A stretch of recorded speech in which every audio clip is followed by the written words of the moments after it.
Alright guys, so far we've been calling functions this way. Functions are not the only things in a class that you can access this way. So you can also access variables. Look at these member variables as long as they are public. So we're getting to that, but if a member variable is declared this way, it's by default public unless someone adds private to the definition, private price, something like that.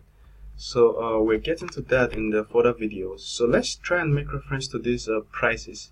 So right here, we've instantiated books, and we've already created passed in these two variables or these two parameters for books. So if you look at this constructor function, when we pass in the two parameters, it sets the value of title and value of price. Alright, so let us try and make reference to let's say the price. The price is whatever we're passing. So we're passing in 32. We can do physics price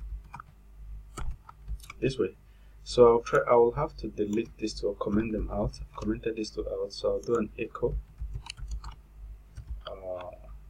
the price is. Alright, so I concatenated it.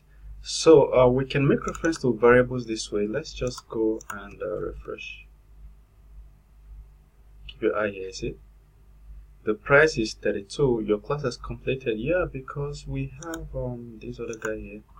We have this destruct function still running, so I'm just gonna remove it.